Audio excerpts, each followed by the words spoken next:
नमस्कार, न्यूज 21 में आपका स्वागत है और आप देख रहे हैं हमारा खास कार्यक्रम ग्राउंड रिपोर्ट। आज के इस कार्यक्रम में हमारे पॉलिटिकल एडिटर सुरेंद्र सोनी ने पूर्व मंत्री प्रताप सिंह खचरियावास से की खास बातचीत। जिस तरीके से राजस्थान में विधानसभा चुनाव के परिणाम आए हैं, इसके बाद से लेकर के लगातार प्रतिक्रियाओं का दौर जो है वो शुरू हो गया है। लेकिन कांग्रेस पार्टी के लिए एक बहुत बड़ी जो है वो सीख है। अब वो सीख कैसी है, हमारे साथ कांग्रेस के कद्दावर और प्रखर प्रवक्ता प्रताप सिंह खाचरियावास हमारे साथ जुड़े हुए हैं, उनसे बात करेंगे। सर, किस तरीके से चुनाव के परिणाम रहे, क्या तस्वीर आपने देखी? परिणाम तो आपने देख लिए। आप जानते हैं मैं तो खुद चुनाव हार गया, बड़े अंतर से हार गया। और ऐसे में जब आप चुनाव हार जाए तो अब जनता मैंडेट तय करती है। हम काम के आधार पर लड़े, जनता ने बड़ा विश्वास दिया, लेकिन जनता ने जो हमें विश्वास दिया उस विश्वास को वोट में कन्वर्ट पब्लिक को करना था। पब्लिक ने नहीं किया। लास्ट में जो लोगों ने ये कहा गया, जयपुर सिटी में जो माहौल बना कि हम तो सनातन को वोट दे रहे हैं, तो सनातन को मानने वाला तो मैं हूँ सबसे बड़ा। जिस देश में हिंदू प्रधानमंत्री है, हिंदू मुख्यमंत्री है, हिंदू मिनिस्टर्स हैं, हिंदू सरकारें हैं, वहाँ हिंदू खतरे में आ जाता है, क्योंकि बीजेपी केंद्र में सरकार में है। और मैंने सब लोगों को समझाया था 25 तारीख के बाद ना सनातन का मुद्दा रहेगा, ना धर्म का मुद्दा रहेगा। विकास महत्वपूर्ण होता है। काम मैंने सिविल लाइन्स में सब कर दिए, कुछ बाकी है नहीं। एक व्यक्ति 15 दिन पहले आता है जिसको लोग जानते नहीं हैं। वो लोग बीजेपी के और संघ के कार्यकर्ता घर घर में जाते हैं, सनातन और राष्ट्र के नाम पर वोट मांगते हैं। वोटर को समझदार होना पड़ेगा, जो आपके सुख दुख में खड़ा रहे, आपके लिए जो काम करे, आप तो उसके आधार पर वोट दो। सामने कांग्रेस का उम्मीदवार हिंदू लड़ रहा है, जिसको लोग जानते हैं, पढ़ता है। जब से प्रताप सिंह खाचरियावास जैसा व्यक्ति इतने बड़े अंतर से चुनाव हार जाता है, अब हारने के बाद आप कुछ भी गए, लेकिन 5 साल के लिए आपने ऐसे व्यक्ति को जिता दिया जिसने आप कुछ किया ही नहीं। तो ऐसे में वो लोग जीते हैं तो उनकी जीतने वाले की गलती थोड़ी ना, जिताने वालों की गलती। जिताने वालों ने क्यों दिया वोट? अब आपने जिता दिया, हम तो बाहर हैं। अब हमें जो मैंडेट मिला, हमें जो वोट दिया उसका धन्यवाद, नहीं दिया उसका धन्यवाद। जो हमने काम कर ही दिया, सारा कुछ बाकी नहीं रहा है, तो लोगों को सबको धन्यवाद। हमें हराने के लिए हम हार गए और हमें सड़क मिली है तो हम सड़क पे रहेंगे, जिनको महल मिला है वो महल में रहेंगे। लेकिन ये तय बात है कि हमारी जिम्मेदारी है कि जो काम सड़क पर रहकर हम कर सकते हैं वो करेंगे। अब इसमें 2 बातें हैं। रामायण में कहावत है कि जहाँ को प्रभु दारुण दुख देई तां की मति पहले हर ली। या तो दारुण दुख जनता के ऊपर आने वाला है या मेरे ऊपर आने वाला, दोनों में से किसी एक के ऊपर आएगा। तो मति तो जनता की हरी है। तो अब मति हरी है जनता की, तो मैंने तो काम किया ईमानदारी से। तो अब वो क्या होने वाला है ये तो वक्त के उसमें है। वैसे जाए विधि राखे राम। प्रताप सिंह खाचरियावास के ऐसे कहे जाते हैं कि कुछ जयचंद थे जो पीठ पीछे अलग तस्वीर खड़ी कर रहे थे, आगे कुछ अलग खड़ी तस्वीर कर रहे थे। पार्टी के कुछ ऐसे शीर्ष नेता थे जो प्रताप सिंह खाचरियावास नहीं चाहते थे कि प्रताप सिंह खाचरियावास जीते। नहीं, ऐसा कुछ नहीं। देखिए, जब जनता जिताने पर आए तो कोई भी कुछ नहीं कर सकता।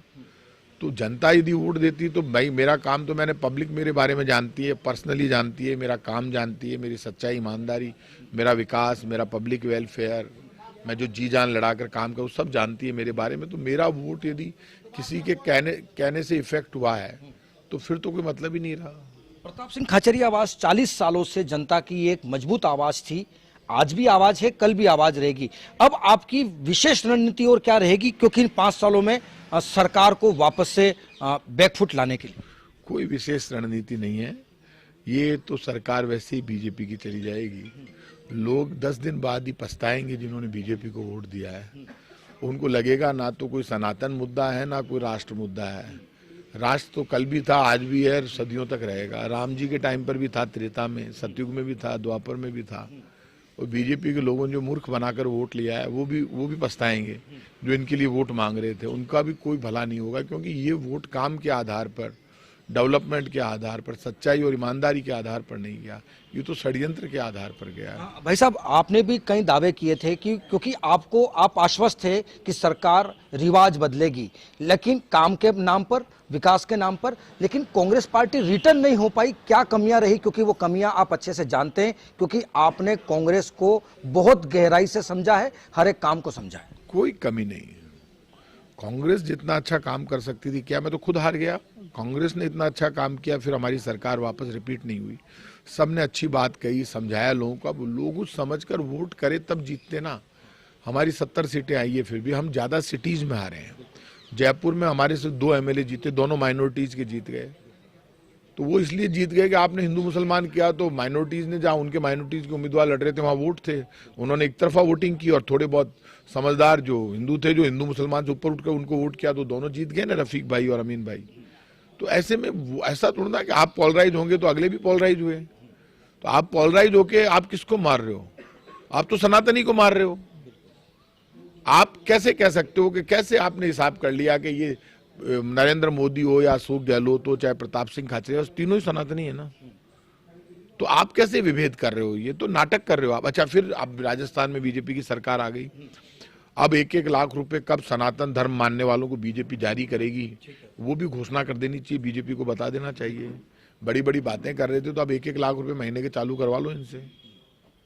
प्रताप जी, भाई साहब, जिस तरीके से जो परिणाम आए, तो क्या लगता है कि कांग्रेस पार्टी में भी ऐसे कुछ जयचंद थे जो कहीं ना कहीं अलग प्लानिंग कर रहे थे?